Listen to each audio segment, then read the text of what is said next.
Medipalli police station పరిధిలో దారుణం చోటు చేసుకుంది. నిన్న రాత్రి 10 గంటల ప్రాంతంలో మహేందర్ రెడ్డి తన భార్య స్వాతిని అత్యంత కిరాతకంగా హతమార్చి ప్రతాప్ సింగారం మూసీలో పడేసినట్లు అటు స్వయానా తనే ఉప్పల్ పోలీస్ స్టేషన్కి వెళ్ళి లొంగిపోయాడు. ఆ తర్వాత ఉప్పల్ పోలీస్ స్టేషన్కి ఈ కేసు రాదు అని అంటూ పోలీసులు మేడిపల్లి పోలీసులకి మహేందర్ రెడ్డిని అయితే అప్పగించారు. ప్రస్తుతం సీన్ అసలు నిన్నటి నుంచి ఏం జరిగింది, మహేందర్ రెడ్డి ఎందుకు అత్యంత కిరాతకంగా స్వాతిని చంపాడు అని చెప్పేసి పోలీసులు ఆరా తీస్తున్నారు. మరోవైపు ప్రతాప్ సింగారం కొద్దిసేపటి క్రితమే తను పడేశాను అని చెప్తున్నటువంటి స్పాట్కి మహేందర్ రెడ్డిని తీసుకువెళ్లారు. అసలు ఎక్కడ స్వాతిని ఎన్ని ముక్కలుగా నరికి చంపాడు, ఎక్కడెక్కడ పడేశాడు, క్లూస్ కూడా సేకరించే పనిలో పోలీసులు ఉన్నారు. ప్రస్తుతం మనం మేడిపల్లి పోలీస్ స్టేషన్ వద్ద ఉన్నాం. అయితే గత సంవత్సరం క్రితము జరిగినటువంటి కేసు, గురుమూర్తి కేసు ఏదైతే ఉందో సేమ్ యాస్టీస్గా ఆ కేసే మళ్ళీ కనిపిస్తుంది. ఎందుకంటే ఆ రోజు జిల్లెలగూడలో గురుమూర్తి తన భార్యని అత్యంత కిరాతకంగా హతమార్చినటువంటి సేమ్ యాస్టీస్ ఈరోజు మేడిపల్లి బాలాజీ హిల్స్లో చోటు చేసుకుంది. ప్రస్తుతం మహేందర్ రెడ్డి తల్లి మనతో పాటు ఉన్నారు. బిగ్ టీవీతో ఎక్స్క్లూజివ్గా మాట్లాడే ప్రయత్నం చేద్దాము. చెప్పండి అమ్మా, మహేందర్ రెడ్డి అసలుకి భార్యని హత్య చేస్తాడా? లేదు మేడం, వాళ్ళిద్దరు ప్రేమించుకొని పెళ్లి చేసుకురు, మంచిగానే ఉన్నారు ఇప్పటి వరకు. ఆమెనే ఆమె ఇష్టం, ఇక మేము వాళ్ళ మమ్మల్ని కాదా అని ఆమె వెళ్ళిపోయి వాళ్ళు వెళ్ళిపోయిండు. అప్పటి నుంచి వాళ్ళ గురించి మేమే వదులుకున్నాం మేడము. మమ్మల్ని వదులుకొని ఆడిపోయినప్పుడు ఆమెతో మాకేం సంబంధం, మేము వదులుకున్నాం. ఇక మాటలు లేవు, ముచ్చట లేదు, ఫోన్ లేదు, ఏం లేదు మేడం. అంటే ఎన్ని సంవత్సరాల క్రితం వాళ్ళు పెళ్లి చేసుకున్నారు? వాళ్ళ మధ్య ఏమైనా గొడవలు ఉన్నాయా? గొడవలు మంచిగానే ఉన్నారు మేడం, మంచిగానే ఉన్నారు. ఆమెనే అప్పుడప్పుడు పోలీస్ స్టేషన్కి ఇచ్చింది, మహిళా మండలం ఇచ్చింది, కోర్టు దాకా పోయింది మేడము. ఎందుకు అంటే మహేందర్ రెడ్డి మీద ఏమన్నా అనుమానమా? మా మీద ఇచ్చింది, మహిళా మండలం ఇచ్చింది, కోర్టుకి ఇచ్చింది, నేను చెయ్య సంసారం అన్నది. ఇక మీరిద్దరు ఏమన్నా చేసుకోండి అని వదిలించుకున్నాం మేడం, మేమే ఇడిచిపెట్టినాం. ఇక అంటే గతంలో స్వాతి కుటుంబ సభ్యులు ఏమన్నా మీ మీద దాడి చేయడం కానీ ఏమన్నా చేసి పెళ్లి వాళ్ళు లేచిపోయిన నాడు మాకు తెలియదు మేడం. ఎప్పుడు వచ్చి తోలుకపోయిండో ఆమె కెరక ఆయన కెరక. పగలు అయిన దాకా మాకు తెలియదు. పగలు అయినాక ఇంటి మీదకి వచ్చి ఇంట్లో సోఫాలు వలగొట్టిరు, కుర్చీలు వలగొట్టిరు, నా కొడుకు మీద, నా మీద, నా మోహన్ మీద డీజిల్ పెట్రోల్ పోసిర్రు మేడం. పుల్లలు గీరు కూడా వేసిర్రు. ఇక అందరూ ఆలీలు వచ్చి అందుకురు. మేము అప్పుడే పోలీస్ స్టేషన్కి పోయినాం మేడం. అంటే మహేందర్ రెడ్డి ఎప్పుడన్నా చెప్పేవాడా మీతో? మాకేం చెప్పలేదు. అదంతా మాకు అస్సలు ఆయన పోయింది కూడా మాకు తెలియదు మేడం. పోయినాకనే పక్క వాళ్ళు అంతా చెప్తే అప్పుడు మేము బయటకు వచ్చి చూసేళ్ళకి వాళ్ళు మాకు రప్పున మూతకొచ్చి డీజిల్ పెట్రోల్ మొత్తం కలిపి ఇల్లు అంతా పోసిరు, మా మీద పోసిరు. మొత్తం కాలిపోయినట్టు అయినాం మేము. కానీ పుల్ల గీరేసారు, కానీ ఎవరో పక్కలు సాయం చేసారు. సాయం చేసినందుకు మేము మేము పోలీస్ స్టేషన్కి వచ్చినాం. ఇక మీకు ఎవరు చెప్పారు మహేందర్ రెడ్డి తన భార్యని చంపేసింది అని? మీకు ఎవరు ఇన్ఫార్మ్ చేశారు? ఎవరు చెప్పలేరు మేడము. మేము నిన్న మా చిన్న వాళ్ళతో దావతుండే రాత్రి 6 గంటలకు అట్లా పోయినాం మేడం పుల్మాంటికి. పోతే ఆడిపోయినాక జర్రసేపటికి 9:30కు నా బిడ్డకు మా అల్లుడు, మా అడవిలో కొడుకుంటాడు ఇక్కడనే సిటీలో, ఆయన ఫోన్ చేసిండంట. ఫోన్ చేస్తే నా బిడ్డ నాకు ఫోన్ చేసింది, అమ్మ మీరు దావత్కి వచ్చిర్రా అంటాను. వచ్చినాం అన్నాం. అంటే ఇట్లా రండి అంటే 10:30కు అట్లా ఆడికి వెళ్ళి అప్పుడు ఇంకెవరికి చెప్పలేము మేడం. ఇక సలి పెడుతుందంట అంత వాళ్ళ కట్టుకొని ఆడికి వెళ్ళి వచ్చినాం మేడం. వీళ్ళ మా బిడ్డ వాళ్ళ ఇంటికి వచ్చినాం. అసలుకి స్వాతి మహేందర్ రెడ్డి ఎక్కడుంటున్నారు, ఎలా ఉన్నారు అనేది మీకు ఏమన్నా తెలుసా? ఫస్ట్ మేము ఉన్నప్పుడు, ఫస్ట్ మంచిగా ఉన్నప్పుడు ఉన్న రూమ్లో గక్కనే వాళ్ళు ఆయన డ్యూటీ చేసేది ఇక్కే ఉన్నారు మేడం. నాకు ఈ చదువు రాదు, నాకు తెలియదు మేడం. ఇక అది అంటే మీరు 30 సంవత్సరాల పాటు మీ కొడుకుని ఎంతో గారాబంగా పెంచుకున్నారు మేడము. మాకు ఏం తెలియదు. ఇక దేవునికి ఎరక నేను పెంచింది కన్నా కష్టం చేసి పొలంలో పోరాడి నేను నా మొగడికి మస్తు కష్టం చేసి చదివిపించినాం మేడం. ఇంత దుర్బుద్ధి చేశాడని మాకు తెలియలేదు. మేము రే ఎట్లా ముఖం పెట్టుకొని ఉండాలని తెలియదు. అంటే ఎందుకు చేసి ఉంటాడు అని మీరు అనుకుంటున్నారు? అత్యంత కిరాతకంగా ముక్కలు కోసాడు అని ఎట్లా కోసిండో మాకు తెలియదు కదా మేడం, మీకే తెలియాలి. అది మాకేం తెలియదు. ఇట్లా కొట్లాడిరంట, గొడవలు అయినాయంట. అంటే సడన్గా దావతగాడ పబ్లిక్ ఉన్నారు ఇంటర్ అని చెప్పి సప్పుడుగా మేము సడన్గా వెళ్ళి వచ్చినాం మేడం. నైట్ రాత్రి 1 అయింది అడికొస్తా. గతంలో ఎప్పుడు చెప్పలేదా వాళ్ళిద్దరు గొడవ పడకండి అని చెప్పేసి? పోలీస్ స్టేషన్కే వచ్చారు మేడం, ఏకంగా మా ఇంటికి రాలేరు. పోలీస్ స్టేషన్లోనే మహిళా మండలం కోర్టు దాకా పోయింది మేడం. కోర్టులో కూడా అయ్యింది. మీ మీద ఎందుకు స్వాతి వాళ్ళ తల్లిదండ్రులు దాడి చేశారు? ఎందుకు పెట్రోల్ పోయడానికి ప్రయత్నించారు? అంటే వాళ్ళకి ఇష్టం లేదా? పోయిండు అని అట్లా. ఇక ఎవరికైనా ఉంటుంది కదా మేడం కోపం, పిల్లలని ఎదుక మా కళ్ళు ఇద్దరు చేసుకున్నది వాళ్ళకి తెలియదా, మాకు తెలియదా.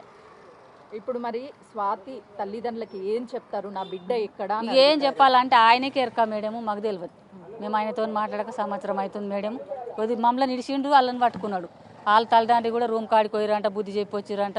ఇక వాళ్ళతో మాట్లాడుతారు కానీ నాతో మాట్లాడతలేదు మేడం. నా కొడుకు ఆయన తండ్రితో మాట్లాడతలే, నాతో మేము కూడా మాట్లాడతలేం. మమ్మల్ని కాదు అని పోయినాక వాళ్ళతో మాకేం అవసరం, వాళ్ళకి అవసరం. ఇక వాళ్ళ దాంట్లోనే ఉండను, ఎవరి దాంట్లో నన్ను ఒక దాంట్లో ఉండనని వదులుకున్నాం మేడం. దాని గురించి మాకేం తెలియదు. ఇక వాళ్ళిద్దరు ఆల్మోహన్కి ఎరక, వాళ్ళకి ఎరక, ఇక మాకు తెలియదు మేడం. మహేందర్ రెడ్డి ఏం పని చేస్తాడమ్మా? ఆ అమ్మాయి మీకు ఎప్పుడైనా వచ్చి కలిసి ఏమన్నా చెప్పేదా? మాకు ఇప్పుడు ఏం చెప్పలేదు మేడం. అప్పుడు ఇక 4 రోజులు ఉన్నప్పుడే మంచిగా ఉన్నది. ఇక మా ఉన్నాక అక్కడ దూరం పోతున్నాను 4 రోజులు కానీ తెల్లారే నన్ను పోలీస్ స్టేషన్కి ఇచ్చింది. కంప్లైంట్ ఇచ్చింది మీ మీద? నమ్మలను నా మొగడిని దూరం పెట్టిర్రు, నా మొగడు నా దగ్గర లేడు, సిటీలు ఉంచిర్రు, నన్ను ఈడ ఉంచుకున్నాను, నన్ను చేయని పని చేయబెట్టింది అని చెప్తే ఒక్కటే రోజు వచ్చింది మేడం. ఊరంతా తెలుసు, ఊరంతా చూసిర్రు. ఒక్కరోజు చేయనికి వచ్చింది జర్రసేపు. ఇక తెల్లారి పోలీస్ స్టేషన్కి ఇచ్చింది. ఇక అప్పటి సంది ఇక పోలీస్ స్టేషన్ ఓడుస్తాను లేదు మేడం. ఇప్పుడు కలిసారా మీ అబ్బాయిని? ఏమన్నా లోపల ఎక్కడున్నాడు ఏంటి, అసలు ఎందుకు చేశాడు ఏమన్నా? కూడా కలవలేదు మేడం. మాకు మేము బయటనే ఉన్నాం, గాడికి వచ్చినాం. వాడికి వెళ్ళి సార్ వాళ్ళు కూడా చూసిరు. పోలీసు వాళ్ళు ఏం చెప్తున్నారు? మాకేం చెప్పారు, ఎట్లా అయింది మీ అబ్బాయి తల్లిదండ్రులు, అమ్మాయి అంటే అబ్బాయి తల్లిదండ్రులం. ఇక టూర్కి వెళ్ళి వచ్చినాం సార్, మాకు ఇంటికి వెళ్ళి రాలేమంటే ఇంటికాడ ఎవరు లేరంటే ఎవరు లేరు అని. ఏం జరిగిందని చెప్పారు? మాకేం చెప్పలేరు ఇంకా సార్ వాళ్ళు. పోలీస్ స్టేషన్కి రమ్మని కాల్ చేశారా? ఏం చేయలేదు, మేమే వచ్చి మా ఇల్లు కూడా తోలుకొచ్చింది మేడం. మాకు ఎవరు చెప్పలేరు. మాకు పోలీసు వాళ్ళు కూడా మాకు చదువు రాదు, ఏం రాదు మేడం. నాయనకు రాదు, నాకు రాదు. మేము వ్యవసాయం చేసుకుంటాము, ఇవన్నీ మాకు ఏం తెలియదు మేడం. మీకు 3 పిల్లలు, మహేందర్ రెడ్డి, ఒక పాప, ఇంకొక అబ్బాయి ఉన్నారు. సో ఇప్పుడు మీ బాబు లైఫ్ ఏంటి? ఒకవైపు చేసి ఉండొచ్చు అని మీరు చెప్తున్నారు, అట్లా చెయ్యకపోవచ్చు హత్య అని మీరు చెప్తున్నారు. ఏం చెప్తారు పోలీసు వాళ్ళకి? ఇక ఏం చెప్తాం మేడం, మేము చూడండి ఏం చెప్పాలి. నా కొడుకు ఇంతవరకు దాకా అయితే నేను బెంచిన సంది అయితే 2 సంవత్సరాల దాకా అట్లా ఏం లేకుండే మేడం. ఇప్పుడు ఎట్లా మారిండో నాకు ఏం తెలియదు. ఎట్లా మారిండో నాకు ఏం తెలియదు. మేము మాట్లాడతలే, ముచ్చటాడతలే, ఫోన్ లేదు, ఏం లేదు. ఇక మమ్మల్ని కాదనుకొని పోయినాక దాని గురించి మాకు అవసరం లేదన్నట్టే ఊకున్నాం మేడం. ఎంతైనా నీ కడుపున పుట్టినటువంటి బిడ్డ అయినా, సో మంచి చేసినా చెడు చేసినా దగ్గరికి తీయాలి మీరు. ఎందుకు మీరు మా అబ్బాయి మాట్లాడడం లేదని ఎందుకు వదిలేశారు? ఆమె మాట్లాడొద్దు అన్నదంట మేడం. మరి అయితే మన ఆమెతో నన్ను మంచిగా ఉండాలి కదా మేడం. ఆమె కూడా ఒక బిడ్డ లేకనే కదా. మీరు ఇద్దరు మంచిగా ఉంటే కూడా అయిపోతుంది కదా. ఆమె ఏమన్నా గర్భవతినా లేకపోతే ఆల్రెడీ? మేడం నాకు తెలియదు, పిల్లలు అయితే కాలేకూరి మేడం. ఇక తెలియదు ఇప్పుడు ఎట్లున్నది నాకు తెలియదు. నేను మాట్లాడతలే, నాకు తెలియదు. వాళ్ళ అమ్మ వాళ్ళు మీకు కాల్ చేశారా? అమ్మాయి వాళ్ళ అమ్మ వాళ్ళు కొట్లాట మేడం, దినం కొట్లాటని పెట్టుకుంటే మాకు ఏం కాల్ చేయరు. మేము మాట్లాడతాం, మాతో వాళ్ళు మాట్లాడారు. ఇప్పుడు ఈ ఘటన జరిగిన తర్వాత ఎందుకు మీ అబ్బాయి ఇలా చేశాడు అని చెప్పి ఎరక మేడం, నాకు తెలియదు. ఇక సంగతి నేను ఏం చెప్పనీక లేదు. వాళ్ళు ఇప్పుడు చూస్తే మమ్మల్ని చంపేస్తారు, అట్లున్నది వాళ్ళ ఫౌండేషన్. కానీ మాకేమో ఇక బూగులు పడతాం మేడం. మాకు ఆ లొల్లి అంటే మాకు భయం అవుతుంది, మస్తు భయమైంది. ఇప్పటికే మస్తు టార్చర్. ఆడు ఆమె ఇంట్లోకి వెళ్ళి ఏమంట లేకపోయిన సంది మస్తు టార్చర్ అనుభవిస్తున్నాం మేడం. ఇప్పుడు ఇంటికాడ కూడా ఎట్లుండాలన్నా, ఎట్లా ఊళ్ళకి కూడా ఎట్లా పోవాలన్నా తెలియదు. మా పరిస్థితి మాకే తెలియదు, ఏం అర్థం లేదు మేడం. ఆడు ఎట్లా చేసిండో కూడా మాకు అసలు అర్థమే అయితే లేదు. మీద ఇది కింద ఒక్కటే అనిపిస్తుంది మేడం ఇప్పటి పరిస్థితులు అయితే. తెలియదు, మేము చూడలేము, మాట్లాడతలే. మాట్లాడితేనన్నా అట్లా కాదురా గిట్లా అని సంజాయించడానికి వస్తుంది. వాళ్ళ అమ్మ నాయన్నే వయసు బుద్ధి చెప్పిరంట, మరి చెప్పుకోవచ్చు. ఆమె కూడా అట్లా చేసుడు ఇష్టం లేకపోతే కూడా అమ్మగారి ఇంటికి వస్తే అయిపోతుంది కదా మేడం. మీ అమ్మ వాళ్ళ ఇంటికి నువ్వు వస్తే అయిపోతుంది కదా. ఇప్పుడు అమ్మాయి వాళ్ళ నుంచి మీకు ఏమన్నా ప్రాణహాని ఉందా? అంటే వాళ్ళు ఏమన్నా? మేడం మాకు ఎప్పుడైనా ప్రాణహాని ఉన్నది.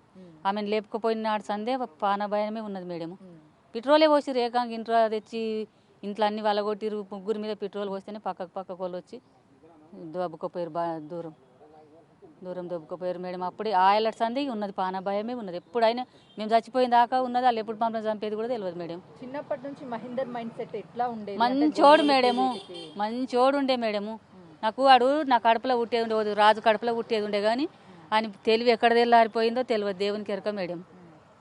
ఆడెక్కడ లవ్లో పడ్డాడో, దాన్ని ఎక్కడ తీసుకోపోయిండో ఇక తెలియదు. మారిండు మేడం, అప్పటి సంది మారిండు. అసలు ఎలా పరిచయం అంట వాళ్ళిద్దరికి? ఇంట్లో ఉంది మేడం. ఇట్లా వాళ్ళ ఇల్లు ఇట్లా మధ్యలో వాళ్ళ పెద్దనైనది, ఇది మా ఇల్లు. ఎట్లా పరిచయం అయిందో నాకు తెలియదు. ఆమె హాస్టల్లో ఉండే, ఈయన పట్నంలో జాబ్ చేస్తుండే. ఎట్లా పరిచయం అయిందో తెలియదు. పోయిన దాకా తెలియదు. ఇంటి మీద గిట్లే మంది నిండి పెట్రోల్ పోసి లొల్లి పెట్టి లేపుకపోయిన అంటే ఇంటి మీదకి అంతా వచ్చి పెట్రోల్ గుమ్మటాలకు ఊరంతా నిండిరు. మమ్మల్ని 3 బట్టి అక్కడ బయటకు దొబ్బిర్రు. ఇక ఆయిలట్స్ అంది. ఇక ఇదే టార్చర్ మేడం. పెళ్లి మీరే చేశారా లేకపోతే? వాళ్ళు ఫస్ట్ లవ్ మ్యారేజ్ చేసుకొచ్చారు మేడము. ఇక నేనేమనుకున్నా అంటే మేము రెడ్డిలో మాలసారి గోలరాలంటే మా తోటి కాదు. ఇక చెడ్డ దినాన చేసుకురాని మంచి దినాన పోయి నేను ఈయన మా ఆయన పోయి దేవుని కాడ మళ్ళీ చేసుకొచ్చినాం మేడం. తప్పదిగా ఏ క్యాస్ట్ అన్నా కానీ మంచిగా ఉంటారేమంటే మేము సంసారం చేస్తుందేమని చేసినా మేడం. తప్పు నాది కాదు. మరి చేస్తే అయిపోతుంది కదా మేడం, నన్ను పోలీస్ స్టేషన్కి ఇస్తే ఒకటే నాడు నా దగ్గర ఉంటే తెల్లారపోయి పోలీస్ స్టేషన్కి ఇచ్చింది. అప్పటి సందికి మేము మాట్లాడతలేము మేడం, మేము ఫోన్ చేస్తలేము, ఇద్దరితో మాట్లాడతలేము, ఇక అప్పటి నుంచి మాట్లాడతలేము. ఇప్పుడు నీ కొడుకు తప్పు చేస్తే జైలుకి వెళ్ళిపోతాడు, మీకు దూరం అయిపోతాడు. ఆ అమ్మాయి ఒకవైపు చనిపోయింది, వాళ్ళ కుటుంబానికి వాళ్ళ కూతుర్ని దూరం చేసుకున్నారు. అంటే మీకు ఒక బాధ, వాళ్ళకు ఒక బాధ ఉంది. సో ఏం చెప్తారు అంటే మళ్ళీ అయితే తీసుకురాలేమా అమ్మాయిని? ఇక ఆమె కూడా చచ్చిపోయింది మేడం, ఆడు కూడా ఏం చేస్తాం మరి, ఆమె పోయింది ఆడు కూడా పోని, మేమేం చేస్తాం మేడం, ఇప్పుడు తెచ్చిస్తాము. చచ్చిపోయిన ఆడు కూడా ఆమె సరిగ్గా చచ్చిపోయింది, మాకు కాకుండా ఇప్పుడు 2 ఏళ్ళ సార్ దూరం ఉన్నాడు, చచ్చిపోయింది అనుకుంటాం. ఇప్పుడు కూడా మేమేం చేయలేము మేడం, మాకేం లేవు, ఏం లేదు, మా పానాలు ఒక్కటి ఉంది, ఆయన నా పానమే ఉన్నది. అంటే మీ అబ్బాయిని శిక్షించాలంటే ఏమన్నా చేసుకోండి మేడం, మీ పోలీసు వాళ్ళకే తెలియాలి, ఇక మాకేం తెలియదు, ఇక మేమేం చెప్పనీకే లేవు. నాకు చదువు రాదు, గిట్లా కాదు మేడం, గిట్లా అని చెప్పనీకే రాదు. మహేందర్ రెడ్డి తల్లి తన ఆవేదనని వ్యక్తం చేస్తుంది. ప్రేమించి పెళ్లి చేసుకున్నాడు, తర్వాత ఇంట్లో నుంచి వెళ్ళిపోతే వాళ్ళు సంతోషంగా ఉంటే చాలు అనుకున్నాము. కానీ నిత్యము స్వాతి వాళ్ళ కుటుంబ సభ్యులు మా మీద దాడి చేయడం, పెట్రోల్ పోయడం, ఇలాంటివి మమ్మల్ని చంపడానికి ప్రయత్నం చేశారు. ఇప్పుడు కూడా వాళ్ళ నుంచి మాకు ప్రాణహాని ఉంది. స్వాతిని చంపాడు కాబట్టి నా బిడ్డ తప్పు చేశాడు, తనని శిక్షించినా తప్పు లేదు అని చెప్పేసి